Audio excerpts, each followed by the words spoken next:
네, 안녕하세요. 해커스명에서 유아교육을 강의하고 있는 정주원입니다. 오늘 선생님들하고 여러분이 한꺼번에 만났으면 좋겠지만 그렇지 못한 상황이지만 2023학년도 유아 임용에 합격하려면 어떻게 해야 될지 제가 좀 설명을 드리도록 하겠습니다. 아예 모르시지는 않을 거예요. 그래도 제가 준비한 거 가지고 어디에다 좀 포인트를 두어서 공부를 하면 좋을지 내년 계획을 세우시는데 좀 밑거름이 됐으면 좋겠습니다. 그래서 프린트물 준비해 드렸고 온라인으로 들으시는 분들도 아마 PDF 파일로 보실 수 있을 거예요. 제일 앞 페이지에는 목차가 있고요. 한 장 바로 넘기시면 선생님들이 다 이 시험을 접하시는 경로가 다르고 사전 정보가 다르기 때문에 그냥 너무 다양하기 때문에 달라요. 그래서 이제 저는 이제 A부터 Z까지로 말씀을 드리려고 합니다. 교원 임용 시험이 뭐냐? 평가원에서 주최를 합니다. 3페이지 말미에 보면 출처가 한국교육과정평가원이잖아요. 3페이지에. 그래서 정식 명칭은 선생님들 이제 많이 임용시험, 임용고시다 막 이렇게도 많이들 들어보셨을 텐데 옛날엔 또 국공립이었지만 그냥 공립 유치원, 초등학교, 특수학교, 괄호 열고 유치원, 초등, 교사, 임용 후보자 선정 경쟁 시험. 이게 정식 명칭이에요. 되게 길죠. 선생님들 시험지에 보면 이렇게 다 써 있어요. 맨 위에 몇 학년도 이런 선정 경쟁 시험이라고 써 있습니다. 그러니까 우리가 유초등이 같이 보고 그 다음에 중등이 그 다다음 주에 시험을 보는데 공식적으로는 그렇게 되는 거죠. 공립유치원, 초등학교, 특수학교 안에 특수초등, 특수유치 이게 이렇게 포함된 거라고 생각하시면 되겠어요. 출제 방향도 있어요. 이 시험의 출제 방향. 공정하고 객관적이며 신뢰성 있는 출제 및 채점 과정을 통해서 유치원 교사로서의 전문적인 능력을 갖추었는지를 평가하는 시험이다. 그래서 뒤에 일정 다 있기는 하지만 해마다 시험 언제 보나요? 11월?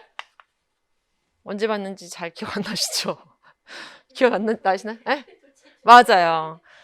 그래서 전에는 첫 주, 3주 이렇게가 왔다 갔다 했었는데 수능이나 그 해 이제 좀 이렇게 흐름 이런 것들에 따라서 11월 1, 2, 3주. 그래서 요즘에는 2주째. 그쵸? 11월 2주 토요일에 1차 시험을 봅니다. 그쵸? 이 1차 시험을. 그래서 원칙적으로 한 달 전에 공고가 나는 게 원칙이에요. 명확하게는.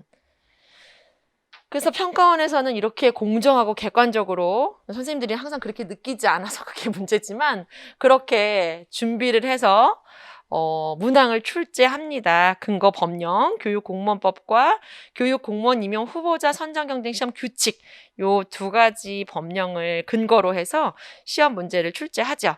그래서 선생님들이 각 살고 계신 시도에 응시를 하실 텐데 아까 말씀드린 것처럼 밑에 있는 한국교육과정평가원이 1차 시험 문제를 출제하고 채점을 해요. 그리고 2차도 출제하는데 일부는 각 시도교육청에서 자체적으로 출제를 하게 됩니다. 그래서 일반적으로 서울, 그 다음에 세종, 인천, 그리고 이런 식으로 충남 이런 식으로 공고문 밑에 우리는 자체 출제한다.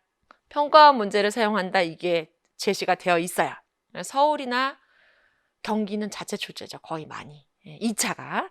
그래서 1차 시험을 그렇게 준비를 하고 시도교육청에서 시행 공고, 원서, 교부 접수, 문답지 운송, 시험 실시, 합격자 발표는 시도교육청에 관리 관할하는 거예요. 그래서 경기도를 응시하실지 서울을 응시하실지 그런 것들을 미리 선택해서 거기만 바라보시는 분들도 있는데요. 한 두세 군데 선택해서 뽑는 인원이나 이제 이런 거 혹시 경쟁률 살짝 그런 것도 고려해서 응시를 하시기도 합니다.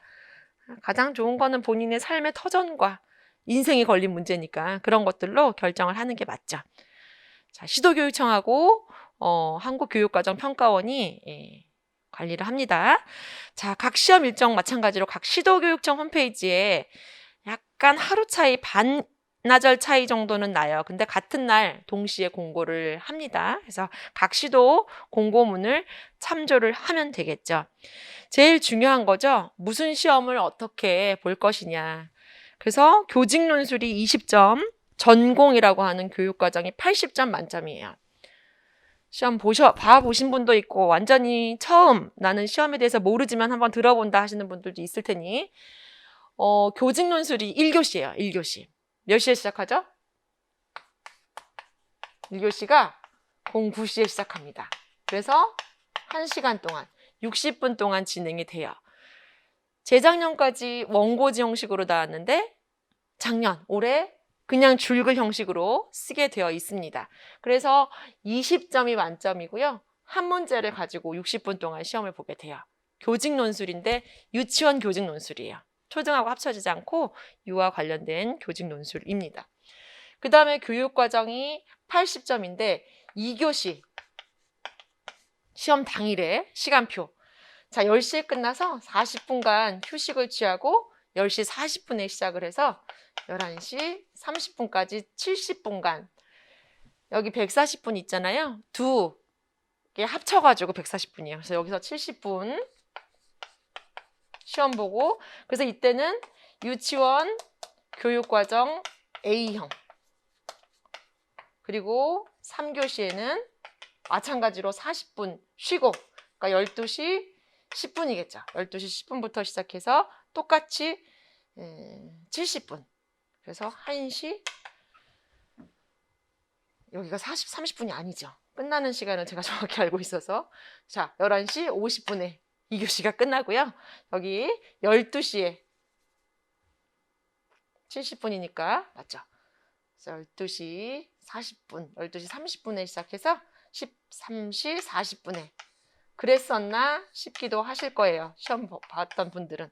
그래서 이때 유치원 교육과정 B형 이렇게 크게 보면은 3시간에 걸쳐서 3교시에 걸쳐서 시험을 보시게 됩니다. 그래서 70분씩 140분 80점짜리. 그래서 위에 거 A형이 40점 만점, B형이 40점 만점이에요. 그리고 16문항 내외로 나옵니다. 유치원 교육과정이 8문제 그리고 B형도 8문제가 나와요. 그런데 한 문제에 각각 배점으로 따지면 한 문제에 몇 점이겠어요? 40점 만점이니까 5점이죠. 그래서 5점이기 위해서 반괄호 1, 2, 3, 4 1, 2, 3, 4, 5 여기까지는 좋은데 최근의 추세에 따르면 반괄호 1번에서 2가지 막 이렇게 재작년까지 그렇지 않았거든요. 작년에 이런 형식이 조금 드러나더니 올해 아주 꽃을 피웠습니다. 한 문제에 2가지, 3가지 쓰시도록. 그래서 시간이 많이 부족했던 올해 시험 2022학년도였죠. 내년도 대비를 잘 해야 됩니다. 예상은 어느 정도 하고 있었어요. 그래서 계속 그렇게 준비를 하셨는데 그렇게 문제가 통으로 그럴 줄은 선생님들이 이제 그런 얘기도 하기도 하죠. 어쨌든 계속 그렇게 준비하는 게 맞아요. 그렇게 해서 이 3과목을 보게 되는데 밑에 한국사가 있죠. 한국사는 한국사 능력 검정 시험으로 배치하게 되어 있습니다. 갖고 계시죠?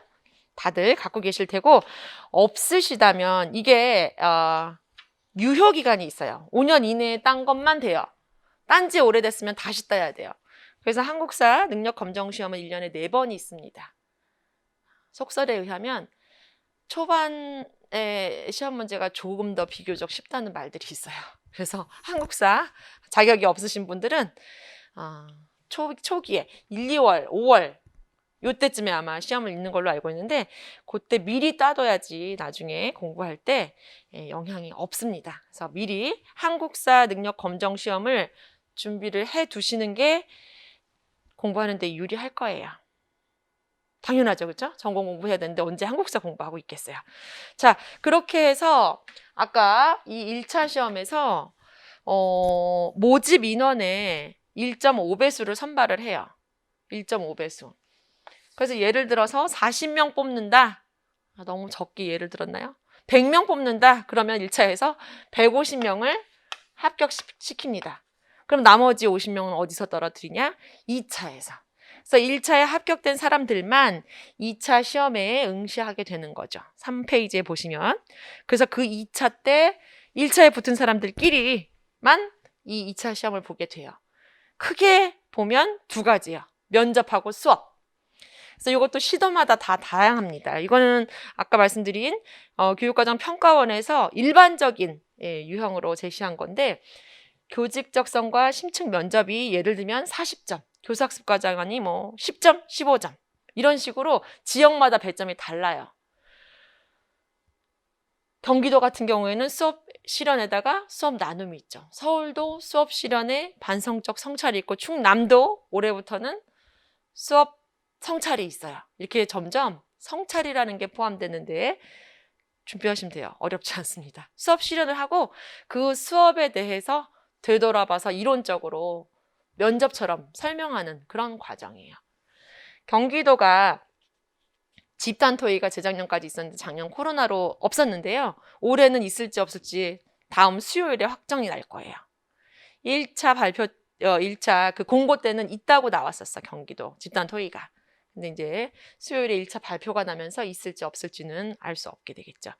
교사학습 과정안도 평가원 지역에 많은 지역들이 있는데 안 쓰는 지역도 있어요. 교사학습 과정안 없이 강원 같은 경우에는 면접이 60점, 수업 40점 이렇게 통으로 그렇게 다릅니다. 그래서 이게 왜 이렇게 제가 말씀드리냐면 이 2차 시험을 반드시 봐야지 현장으로 갈 수 있잖아요. 그러다 보니까 2차 시험 과목을 가지고 응시 지역을 고민하시는 분들도 있기는 해요. 그래서 지역마다의 차이가 있으니까 그런 것도 조금 한 번쯤 미리 생각해 볼 수 있겠습니다. 자, 1차에 합격하신 분들만 2차에 응시하시는 거고요. 자, 출제. 뒤에 범위 보면 더 하시겠지만 이렇게만 나와요. 교직 논술은요. 출제 범위와 내용이 모집 분야별 교직 교양 전 영역이에요. 그냥 유아교육에 대한 교직, 교양. 전공도 유치원 교육과정 전 영역. 이렇게만 얘기하고 있어요. 전부 다 공부를 해야 된다라는 얘기가 되겠죠. 2차도 마찬가지. 면접에서는 교사로서의 적성, 교직관, 인격 및 소양. 교사학습 과정안에서도 일정 단원 또는 주제에 대해서 교사학습 과정안을 실제로 손으로 작성하게 하는 것, 그리고 교사로서의 학습 지도 능력, 의사소통 능력을 수업 실현을 통해서 보겠다라는 것입니다. 구체적인 사항은 각 시도에서. 그래서 3페이지 밑에 보면 출제 원칙이 있어요. 이런 원칙이. 굉장히 원론적인 얘기들이에요. 하지만 공부하면서 선생님들이 이걸 다시금 막 상기하진 않아요. 그래서 지금 한 번쯤 명확하게 받으면 유치원 교사로서 갖춰야 될 교과 전문성을 종합적으로 평가하는 문항이 출제될 거다. 또 교육 현장에서 실제로 필요한 지식 기능, 소양을 평가하는 문항을 출제할 것이다. 요거는 최근에 점점 더 두드러지고 있어요. 그래서 유치원 교사의 발문, 그리고 예상되는 유아의 반응, 이런 것들이 좀 비중이 높아지고 있죠. 원래 나오긴 나왔었지만 분석, 적용, 문제 해결 능력 같은 고등정신 능력을 중점적으로 평가하는 문항 그랬는데 블룸의 인지 이론에서 보면 있죠. 지식, 이해, 적용, 분석 이렇게 가잖아요. 지식과 이해는 당연히 가는 거야. 유아, 유치원 교육과정에 대한 지식, 그거에 대해서 이해하는 건 당연히 가고 그걸 가지고 어떻게 분석, 적용해서 문제 해결 능력을 펼칠 것인지 이런 것들을 중점적으로 평가하는 문항들입니다. 이 말이 참 교원 양성기관의 교육과정을 충실히 이수한 자라면 무난히 풀 수 있는 문항, 무난히 풀 수는 있지만 정답으로 인정은 될지 말지 모르는 문항. 선생님들이 시험에 응시해왔던 분들이라면 아마 공감하시기도 할 거예요. 사실은 기본은 이거죠. 대학 공부 열심히 하면 다 붙을 수 있는 문항들이야 라고 하지만 이제 쉽지는 않으니까 또 선생님들이 사전 경험이 다 다르니까 평가의 목표 내용이 특정 영역이나 학설에 치우치지 않고 해당 분야 전반에 걸쳐서 고르게 출제할 거다. 그래서 뭐 우리나라 어느 학자가 강조한 이런 것들은 나오지 않는 게 원칙이에요. 그래서 이런 기본을 가지고 선생님들이 이런 시험이구나. 유치원 임용시험이 이런 시험이구나. 이걸 생각하시면 되겠고요. 4페이지에 보시면 이제 2022학년도 우리는 이제 2023학년도를 준비하실 분들이지만 2022학년도 서울 임용 시험 공고문의 일부를 잠깐 제가 제시를 해드렸습니다. 프린트물로 잠깐 보시면 자격이 이래요. 유치원 준교사 이상의 자격증 소지자 또는 22년 2월 말에 취득 예정자 이렇게 되어 있어요. 그 밑에 보시면 연령 제한도 없습니다. 그러나 정년이 넘어서는 안 되겠죠. 예, 교육공무원법 제47조에 따른 정년에만 해당되지 않으면 상관이 없어요. 전에는 뭐 40세 이상 응시 못하고 이런 게 있었는데 이제 우리 사회는 그런 것들을 지양하고 있잖아요. 자, 그래서 교사 자격증만 가지고 있으면 응시할 수 있다. 그래서 장애인 구분 선발 관련해서는 이제 해당되시는 분 제가 또 따로 더 말씀을 드릴 수 있겠고요. 군인, 현역 군인이나 재외국민 응시 자격, 그리고 응시 제한, 응시 자격 제한 이런 것들에 대해서는 많이 있는 케이스는 아니에요. 그래서 혹시라도 내가 여기 해당된다면 시험 보는 걸 다시 한번 생각을 해보셔야겠죠. 결격 사유 이런 거 선생님들이 잘 알고 있는 아동복지법 같은 것도 있잖아요. 성폭력과 관련된 범죄자라든지 이런 분들은 10년 취업 제한 이런 거 있기 때문에 응시 못 하시죠. 그런 케이스예요. 그래서 그냥 이런 것들이 있다 정도로 보시면 되겠고요. 5페이지에도 보시면 시험 일정 및 합격자 발표. 그래서 22학년도 대비는 지난 11월 13일, 둘째 주 토요일이라고 하는 13일 토요일에 시험을 치렀고 발표 날짜가 있죠? 시험 장소 안내가 있구나. 발표가 12월 15일 다음 주 수요일이 1차 시험 발표입니다. 그리고 나서 준비를 열심히 하셔가지고 22학년도 1월 12, 13 둘째 주 수목, 화수 이때 2차 시험을 보게 돼요. 그리고 나서 1월 말쯤에 최종 발표가 나죠. 밑에 2월 4일이 발표네요. 합격자 발표 찾으셨죠? 네, 거기로 확인을 하시면 됩니다. 그래서 이제 이런 내용들은 밑에 있는 것처럼 이 코로나19 감염병이라는 초유의 사태 속에서 우리가 살고 있기 때문에 혹시라도 변경사항 같은 것들은 자기가 응시한 시도에 계속 주의를 기울이고 있어야 돼요. 특별한 내용이 있는 건 아닌가 하면서. 그래서 6페이지에도 마찬가지로 보시면 이제 1차에 합격하시면 이제 신나는 그래서 서류를 제출해야 돼요. 졸업 교원 자격증 사본 한 부, 그 다음에 주민등록 초본 이렇게만 사실 내면 돼요. 일반적으로 보통. 근데 이제 졸업자가 아니다 그러면은 졸업 예정 증명서를 내야 되겠고 군대 다녀오셨다 그러면 해당자만. 제가 이렇게 얘기하는 이유가 선생님들이 1차에 막상 합격하고 나면 나도 해당되나 하고 막 걱정을 하세요. 그래서 군대 갔다 왔어요? 이렇게 물어보죠, 제가. 그래서 군에 갔다 오신 분 병약 필 한 자만 제출을 하시면 됩니다. 밑에 다시 한번 공고문에 1차 시험, 2차 시험 범위들이 쭉 나오죠. 그래서 서울이라 그랬잖아요. 그래서 7페이지에 보시면 서울은 면접이 몇 점이에요? 면접이 40점, 교사학습 과정안이 15점, 그리고 수업 수련이 45점 이렇게 배점이 나와 있는 걸 볼 수 있죠. 그 밑에 보시면 임용시험 교육과정 출제 범위 그냥 항상 이렇게 심플하게 나와요. 해당 교육과정 지금 2019 개정 유치원 교육과정 이게 출제 범위야. 그래서 그 안에 뭘 어떻게 하라는 건지 그래서 제가 곧 말씀을 드릴 겁니다. 가점 및 가산점은 해당되시는 분들만 참고하시면 되겠습니다. 지역 가산점은 해당 없고 9페이지에 보시면 한국사 능력 검정 인증서. 그래서 작년 2022년 대비가 2016년 1월 1일 이후 실시된 거니까 2023년 준비하시는 분들은 2017년 1월 1일 이후에 취득한 한국사 검정 시험 인증서를 가지고 계셔야 됩니다. 자, 합격자 결정도 기본 원칙 한 번 정도 그냥 참고해 두세요. 그래서 뒤에 보시면 1차 합격자는 어떻게 1.5배수 서울 같은 경우 그리고 이제 막 최종 합격은 동점자 처리를 어떻게 하는지 그런 것들 나와 있어요. 참고로 봐두시면 되겠습니다. 자, 11페이지에 제가 이제 이런 자료를 좀 준비를 해봤어요. 2016년부터 PPT에는 있지만 프린트물에는 2014년부터 있죠. 그래서 선발 인원을 보시면 2014년보다 점점 늘어나는 게 사실이죠.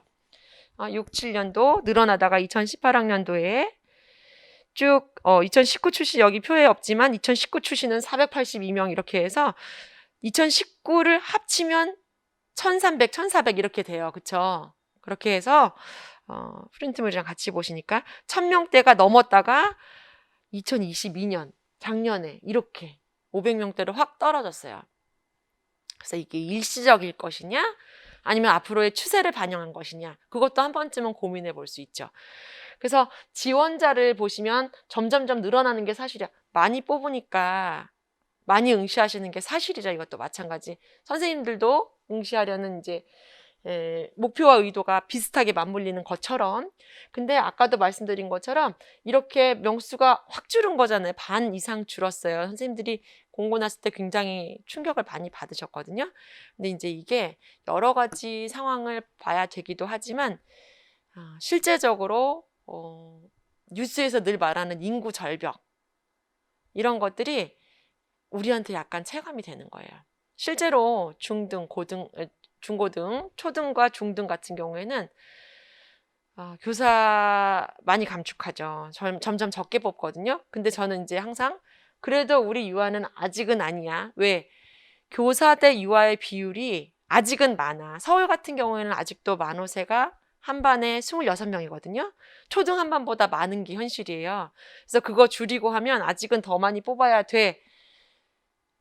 이게 우리 이성적인 생각이지만 생각보다 아이들이 많이 줄었고요. 공립유치원도 미달 사태가 많이 벌어지고 있어요. 이건 이제 여러 가지 문제 상황이 결부되고 있는 거긴 하지만 제가 뭐 이제 이걸 가지고 뭐 어떻게 하자 이런 건 아니지만 제가 늘 말씀드립니다만 몇 명을 뽑든 그 안에 선생님들이 들어가면 되는 거예요. 본인은 경쟁률 생각하지 마세요. 옛날에 막 이런 경쟁률일 때 유아는 경쟁률이 낮다. 뭐 잘 들어갈 수 있다. 이 숫자를 보고도 막 이제 이렇게 했었는데 경쟁률은 수치만 봤을 때는 되게 높아지고 있죠. 그렇지만 경쟁률, 지원자 상관없이 내가 선발 인원에 포함될 것이냐 아닐 것이냐. 선발 인원에 포함되기 위해서 이 자리에 나오셨고 이 강의를 듣는 거잖아요. 그래서 아마 이렇구나 그냥 이 정도로 참고하셔도 괜찮겠습니다. 자, 그럼 이제 진짜 중요한 건 이거예요, 사실은. 그래서 제가 이런 도움을 드리려고 선생님들도 이걸 이제 듣기를 원하시고 나오시고 하신 거잖아요. 육하 원칙을 근거로 한번 제가 준비를 해봤습니다. 임용시험 뭘 어떻게 준비할 것이냐.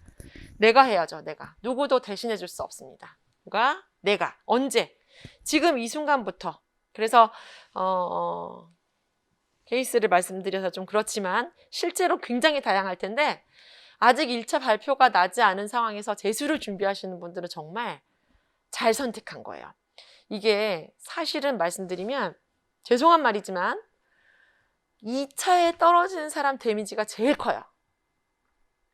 사실 다음 주 수요일이면 1차 발표가 나거든요. 그분들은 충격 안 받는 사람은 일단 없고 아무리 못 봤어도 역시 떨어졌구나 이걸 확인하는 순간 자기를 직면하게 되니까. 그래서 그분들은 오히려 바로 시작이 가능한데요. 2차까지 가신 분들은 아까 봤잖아요. 2월 초순에 최종 발표가 난단 말이야. 그럼 이제 그때 떨어지면 그 충격과 회오리에서 잘 못 벗어나죠. 근데 이제 또 한 가지 생각해 볼 건 그분들은 일단 1차가 어느 정도는 됐다. 하지만 늘 말하듯이 작년에 1차 붙었다고 올해 1차 붙으리라는 보장은 없다. 제가 드리고 싶은 말씀은 시험 준비는 일찍 할수록 좋다. 그냥 마음 먹었을 때 나중에 다음 달부터 안 돼요. 그냥 바로 시작하는 게 제일 좋습니다. 바로. 자, 그래서 지금 이 순간부터 시험에 임하는 순간까지 제가 적어 두었고요. 어디서 어디가 중요하진 않아요. 근데 이제 선생님들도 그것도 다 다양하더라고요. 본인한테 가장 잘 맞는 곳. 집이 될 수도 있고 아니면 요즘 뭐 스터디 카페도 많고 도서관도 있고 그냥 어떤 분은 진짜 그냥 카페에서도 하시고 어쨌든 생활하는 모든 곳에서 하시면 됩니다. 이제 무엇이 제일 중요하죠. 뭘 어떻게 할 것인가 이게 제일 중요하겠죠. 아까 시험 범위가 뭐였어요? 2019 개정 유치원 교육과정이었잖아요. 그래서 이거 공부하시면 돼요. 근데 이게 이렇게 많아요, 밑에. 뒷페이지까지 가요. 그래서 보시면 처음 이제 준비하시는 분들한테 드리는 말씀들. 그래서 2019 개정 유치원 교육과정 고시문이 있죠. 고시문. 신의사 예자를 포함한 고시문이 있습니다.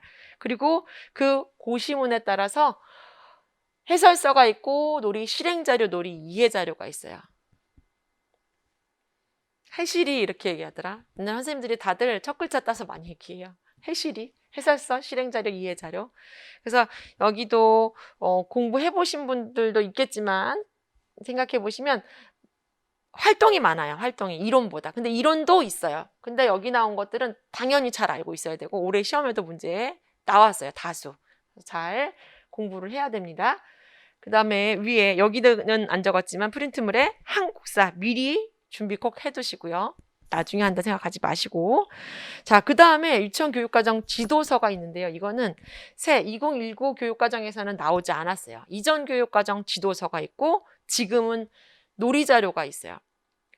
아이누리 포털에 지금 5권, 6권 나와 있는 것들이 있어요. 그래서 지금 2차 대비하시는 분들은 그거 계속 보고 있거든요. 그래서 이런 것들을 그럼 2차 때 준비만 하면 되느냐? 그게 아니라 미리미리 봐두는 게 좋아요. 1차 준비하면서 상반기에 이론 계속 공부하면서 현장 감각 떨어질 수도 있거든요. 그래서 이때 이전 교육과정에서 말하는 교육 활동도 그냥 가벼운 마음으로 이런 활동은 이렇게 하는 거구나. 그게 많이 남지는 사실 않거든요.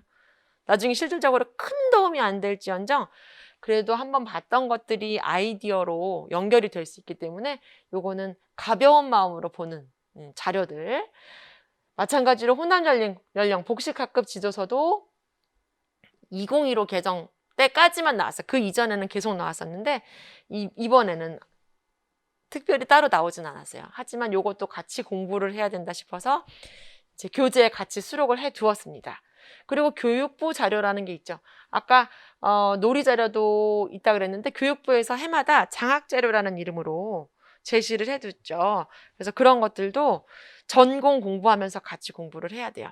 활동을 다 보라는 게 아니라 이론들 위주로. 그래서 그 이론들도 교재에 같이 수록을 해두기는 했습니다. 이런 것들을 공부할 건데 언제 어떻게 할 거냐?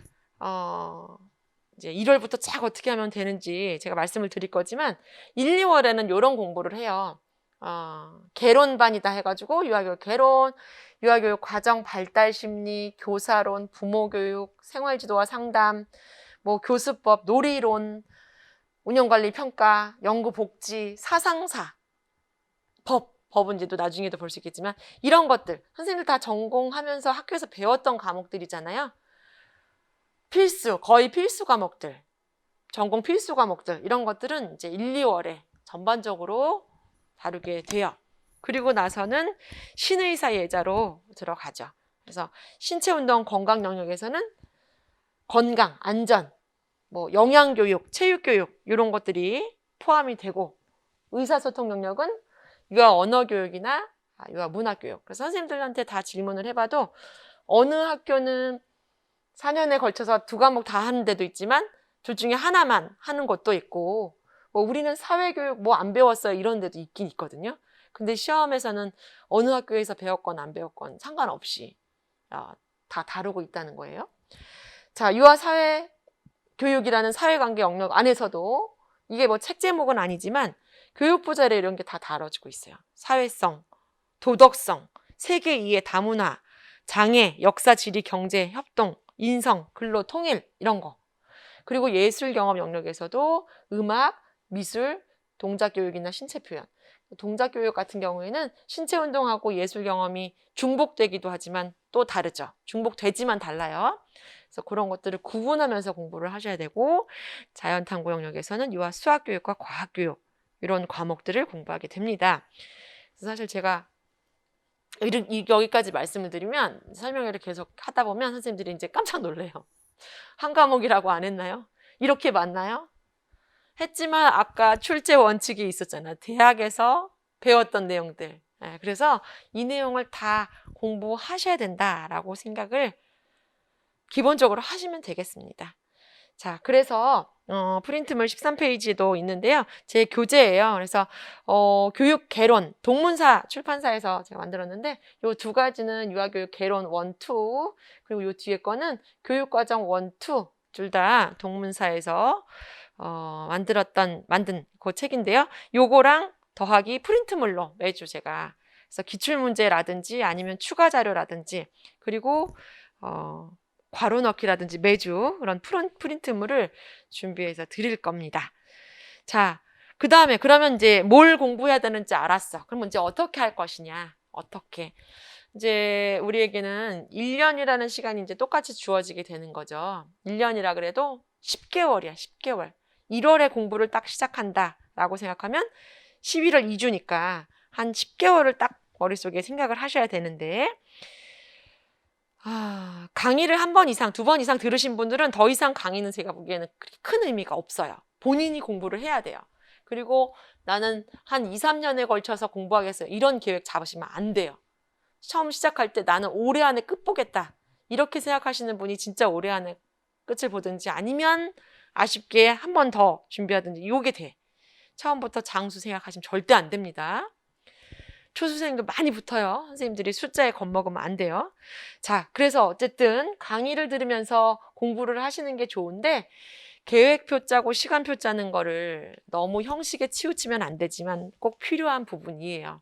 그래서 예습하고 강의에 집중하고 복습하기. 그래서 나는 어떻게 해야 될지 계획 못 짜겠다.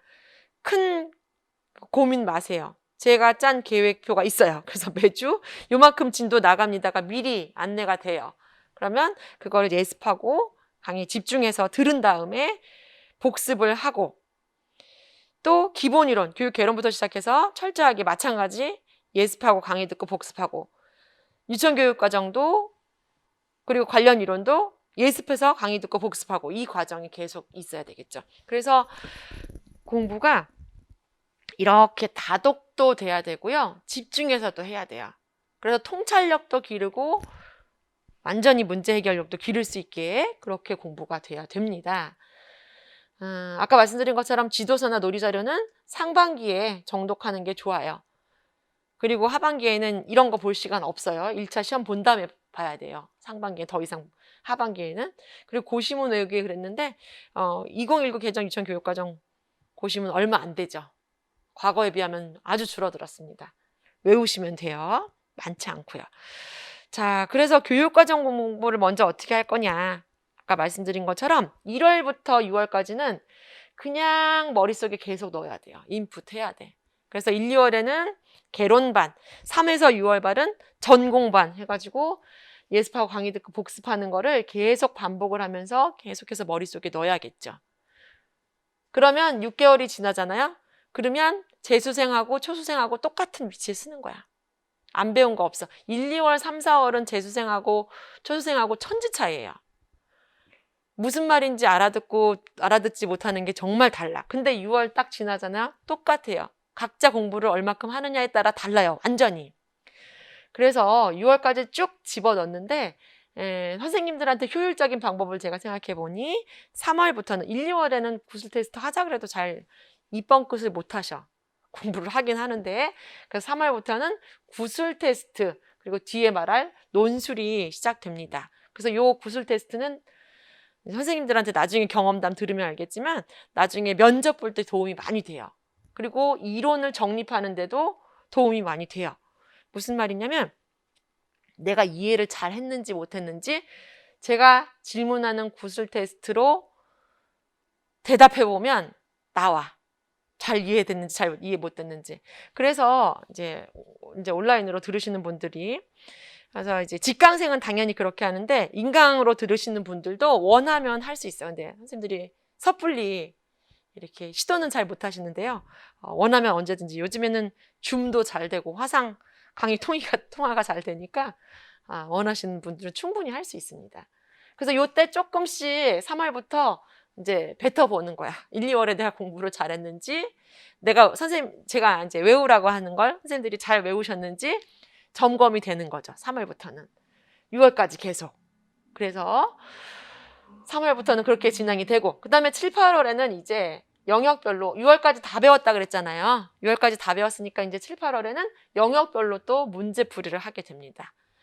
그래서 이것도 좀 잠깐 좀 추가로 말씀을 드리면, 시험 문제를 선생님들이 뭐 각자 분석하기가 쉽지는 않으실 거예요. 아까 16문제 나온다 그랬잖아요.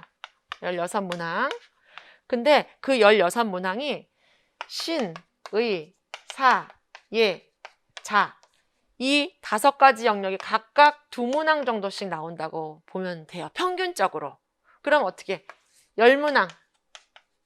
됐죠? 그럼 나머지 6문항은 어디서 나올 거냐? 그게 이제 아까 개론에서 배우는 부분들. 법에서. 요번엔 법이 나오긴 나왔죠. 그 표 안에 그림 안에 넣는, 절차 찾는 법으로 나온다든지, 아니면 사상사가, 아니면 교사론, 부모교육, 이런 것들로 한 문제씩 확확 나오게 되는 거죠.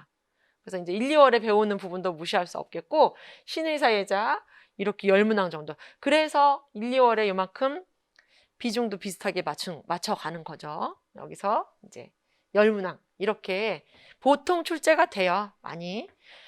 자, 그래서 이때 7, 8월에 8주를 7월, 8월 이제 4주 해서 8주를 신의사 예자를 한 주씩 하고, 나머지 3주를 이 개론에 있는 내용을 묶어가지고 8개의 주제로 나눠서 영역별 정리, 그리고 문제풀이, 그리고 기출 좀 변형해서 다시 내보고, 그러면 이제 내가 기출을 제대로 한 게 아니었구나, 이런 걸 확인할 수 있는 기회가 되거든요.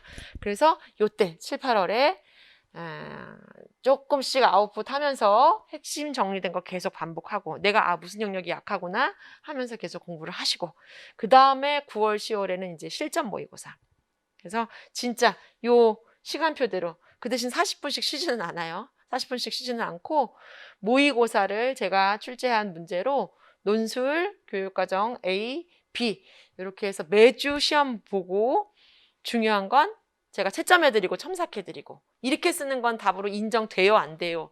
이게 꼭 필요해요. 선생님들이 특히나 올해 시험 같은 경우에는 그런 게 더 필요하죠.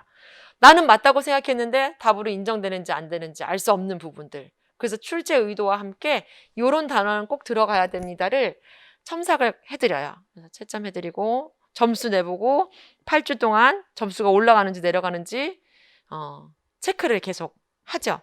그래서 재밌는 건, 재밌다 그래도 되는지 모르겠지만, 제 모의고사 점수처럼 실제 점수도 받으세요. 선생님들이 많이. 나쁘지 않다는 거죠, 모의고사가. 그래서 올해도 지금 기대를 많이 하고 있어요. 기대를.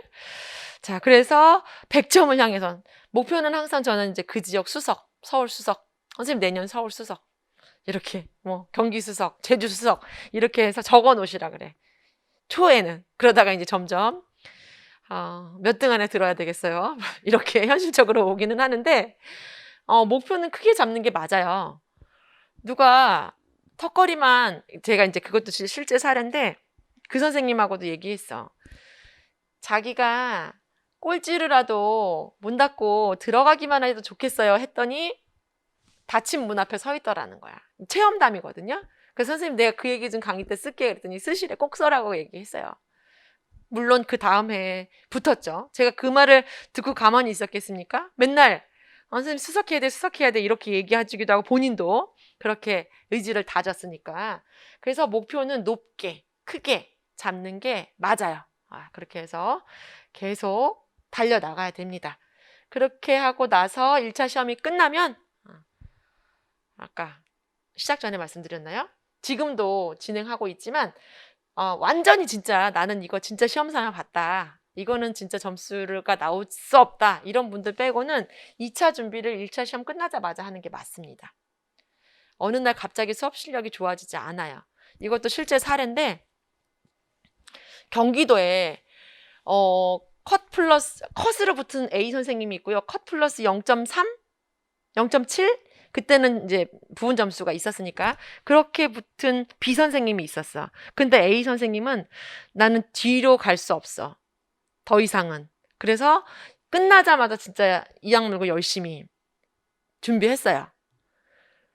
이 선생님은 여행 갔다 오고 나는 시험 뭐 망친 것 같아요 하면서 성격 좋게 했어. 그래서 한 1, 2주 놀고 그 다음에 좀 준비하고 했어요. 발표가 났죠. 달라. 일단 마음이 다르고 이 선생님은 이제 동동동동 발을 구르는 거지. 어떻게 하냐. 붙을지 몰랐는데 붙었다. 점수가 이 선생님보다 높지만 안정될 수 있는 점수는 아니잖아요. 결론이 어떻게 됐겠어요? 제가 이 이야기를 꺼낸 의도를 알겠죠? A 선생님은 붙었어요. 진짜 컷으로 붙었는 떨어지고 이분보다도 0.3인지 0.7이 낮았는데도 불구하고 뒤집은 거야. 이분은 뒤집은 거죠. 붙었는데 이분은 그 다음 해에 붙었어요. 그 다음 해에. 그 다음에 다들 붙어서 다행이네 생각해보니까. 그래서 어쨌든 1차 끝나자마자 2차를 준비해야 되는 게 맞습니다. 그래서 그렇게 준비를 하시고 논술 공부 같은 경우 논술 20점 별거 아닌 게 아니고 별거인 시험이잖아요. 이것도. 그래서 안 써보신 분들은 너무 막막해 하세요. 그런데 그게 당연하죠. 그런데 막상 써보면 그렇게 어렵지 않은 게 또 우리 시험의 논술이에요. 그래서 조금 써보신 분들은 알겠지만 긴 서술형 답안이라고 생각해도 돼. 사실 우리 이제 교직 논술이. 그래서 처음에 일단 논술은 어쨌든 뭐가 나올 게 있어야 쓰지. 시작을 하지. 그래서 내용이 중요합니다. 전에는 원고지 사용법 이런 것까지도 이제 얘기를 하고 서론, 본론, 결론의 관계 이런 것도 했었지만 이제는 원고지도 아니고 줄글로 그러다 보니까 내용이 훨씬 중요하다는 걸 늘 생각하시면 돼요. 근데 그 내용이 특별한 게 아니라 전공 때 배웠던 내용이에요. 따로 물론 공부도 하지만 따로 뭐 이론을 배우거나 하지 않아요. 이 논술에서는. 그러다 보니까 우선 처음 그래서 저는 3에서 5월 그리고 6월에서 8월 이렇게 10주씩 해서 처음에는 기초반이다 해가지고 기출문제 해설도 해드리지만 이 공부한 전공 내용 이런 것들을 가지고 처음에는 한 600자 정도 분량 처음부터 빽빽하게 쓰라 그러면 너무 힘들어 하시거든요. 선생님들이 실제로도 그렇고 그 짧은 글 한 2개 정도씩 뭐 이런 식으로 쓰면서 점점 논술에 대해서 감각을 익히게 되죠. 그렇게 하고 주제도 좀 다양하게 드리고 그 다음에 이제 6, 7, 8월 10주 동안에는 기출문제를 이제 꼼꼼하게 파헤치면서 써보는 거예요. 그래서 그걸로도 제가 점수를 첨삭을 해드려요. 그래서 요것도 요렇게 쓰면 점수를 받을 수 있고 요거는 잘못 접근하셨네요 하면서 첨삭해드리고 해설해드리고 요렇게 6월에서 8월까지 9월, 10월은 아까 전공하고 같이 합쳐서 모의고사 이것도 마찬가지로 제가 냈던 전공 논술도 올해 도움 많이 받으셨다가 한 분들 많이 계세요. 그 교사의 유형 시범 보이기 모델 요 부분이랑 뭐 다른 부분도 해서 같이 포함해서 문제로 써봤는데 전혀 다르게 접근했던 분이 이렇게 접근해야 되는구나 알고 답을 쓰기도 하셨죠. 이렇게 자꾸 연습을 해보면 논술도 되는데 어디서 공부를 하시든 논술은 반드시 첨삭을 받아 보셔야 돼요. 전문가한테 첨삭 받는 게 제일 중요합니다. 자기는 당연히 맞다고 생각하고 쓰니까 그게 답으로 인정될지 안 될지 그게 중요한 거니까 꼭 점검을 받으시면 좋겠네요. 자, 그렇게 하고 이제 뒤에 강의 안내 어떻게 이제 뒤에 강의 안내가 있긴 한데 왜 이게 중요하죠. 왜 14페이지에 있는 왜 이 시험을 응시하는 이유가 다 다르실 거예요. 제가 알 수 없죠. 얘기하다 보면 나중에 알 수도 있겠지만 근데 중요한 건 얼만큼 절박하냐더라고요. 제가 결론을 보니까 너무 뽀시랍게 엄마가 주는 학원비로 이렇게 크게 뭐 뜻이 없이 왔다 갔다 하시는 분들은 아무래도 덜 열심히 하는 부분이 있어. 근데 예를 들면 실제로도 있었고 가장이야 내가 그런 분들하고는 공부하는 게 달라요. 그렇다고 해서 제가 뭐 다 가장이 되라는 건 아니지만 본인만의 뭔가를 딱 잡아두라는 거예요. 제일 이기기 어려운 사람이 누군지 아세요? 사립에서 한 2, 3년 엄청 고생한 선생님들. 그런 분들은 저는 다시는 사립으로 돌아가고 싶지 않아요. 근데 이제 사립에서 뭐 나쁘지 않았어요. 이런 분들 또 다른데 사립에서 너무 고생하신 분들은 실력도, 현장 실력도 어느 정도 있고 그 다음에 그런 독한 마음 가지고 엄청 열심히 하시더라고요. 그래서 어쨌든 자기만의 뭔가 동기가 있어야 돼요. 동기가. 그래서 합격한 후에 공립유치원 교사로서의 내 모습을 그려본다든지 마인드 컨트롤이기도 한데요. 실제로 가까운 곳에 병설 유치원, 단설 유치원이 있다면 가서 보세요. 그냥 말이라도 내년에 저긴 내 자리 하세요. 그런 것들도 되게 중요해요. 나는 될까? 안 될까? 이거랑 저긴 내 자리 이렇게 하는 사람은 다를 수밖에 없어. 조금 저돌적으로, 진취적으로 갈 필요 있습니다. 좌우명이나 본인이 좋아하는 말씀이나 뭐 이런 것들 적어두고 나는 왜 이 시험에 합격해야 돼? 나는 왜 공립유치원 교사가 될 거야? 나는 사랑하는 아이들한테 내 교육 철학을 펼치려면 사립유치원에서 못해. 뭐 하여간 동기는 굉장히 다양할 거니까 그거를 딱 그려두고 시작을 하시는 게 원래 연초에 이런 작업하는데 그냥 단순하게 말고 조금 더 거창하게. 그래서 실제로 어떤 분들은 나는 이렇게 교육 전문직이 되고 싶어 하시는 분도 있어요. 그러면 어쨌든 사립 출신은 안 뽑고 공립으로 공무원이 돼서 가야 되잖아요. 그러니까 임용시험에 응시하시는 분도 있어요. 그것도 자기만의 동기가 될 수 있겠죠. 네. 그래서 이렇게 내가 왜 이 시험을 준비해야 되는지 명확하게 각자 세워 놓으시기를 바랍니다. 나중에 얘기할 기회가 있으면 하면 좋고요. 자, 그래서 강의 안내 아까 말씀드린 부분들이에요. 그래서 처음에 그래서 모든 내용 풀 때 기출 분석은 같이 가요. 요 내용 얘기하면서 이런 문제가 나왔었고 이렇게 공부하시는 게 맞다. 그리고 한 영역이 끝나면 그 영역에 대한 빈칸 뚫어놓고 그거 채워보기나 아니면 이제 이해 잘 하셨는지 용어가 잘 익혔는지 이렇게 공부를 그래서 7주간 이렇게 유아교육 과정 접근법도 더 다양하니까 발달이론, 사상사, 놀이, 부모교육, 교사론, 복지평가 이렇게 같이 해서 7주 동안 진행이 될 테고 토요일 날 시간이 전 길게 잡지 않았어요. 길게 잡지 않았고 선생님들이 필요하면 조금은 더 할 수 있겠지만 거의 이 시간 안에 9시 반부터 4시 반까지 토요일 날 진행이 되고요. 3월부터 6월까지는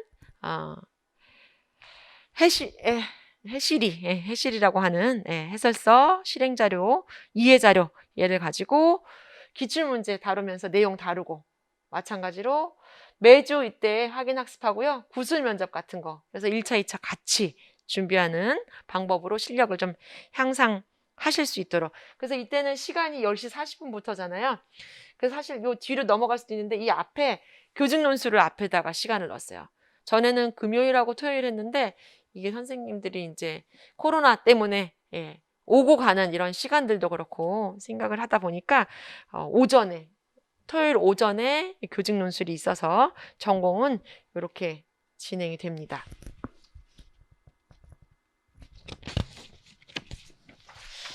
그렇게 하고 7, 8월에 아까 말씀드린 것처럼 기출을 변형한 영역별 문제풀이와 핵심 정리 이런 거 같이 가게 되고요.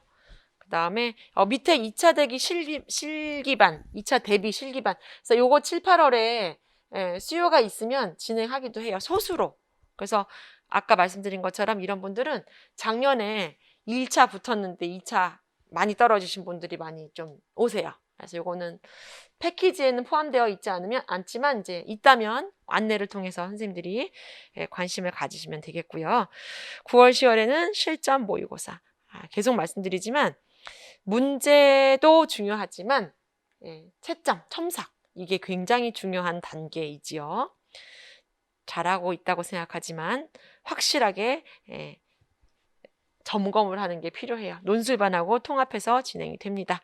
11월, 12월 지금 하고 있는 2차 대비반 이렇게 진행이 되겠습니다. 그리고 교직 논술은 아까 3에서 5월 10주 동안 그러니까 뭐 3월 2주부터 시작한다든지 그거에 따라서 계속 안내를 드릴 거예요. 그래서 기초반에 기출문제부터 시작해서 문장 점점 늘려가는 방법으로 이론도 같이 보고 그래서 요때 그래서 아침에 8시 반부터 선생님들이 이제 써보시고 바로 해설하고 첨삭해드리고 너무 인원이 많으면 참사 그 다음 주에 드리고 뭐 이제 이렇게도 될 수 있겠지만 어쨌든 요 아침 시간을 활용해서 교직 논술을 연습을 해보게 됩니다. 그래서 선생님들이 여기는 얼마큼 본인이 열심히 쓰느냐, 그리고 시간을 길게 두고 쓰면 안 되죠. 그래서 1시간 안에 주어진 문제를 연습해 보는 게 이때는 굉장히 중요해요. 그래서 그렇게 연습하시고 해설 제가 다뤄드리고 하게 됩니다. 아까 말씀드린 왜 이거를 꼭 한 번 더 나오죠? 생각을 하셔야 되겠습니다.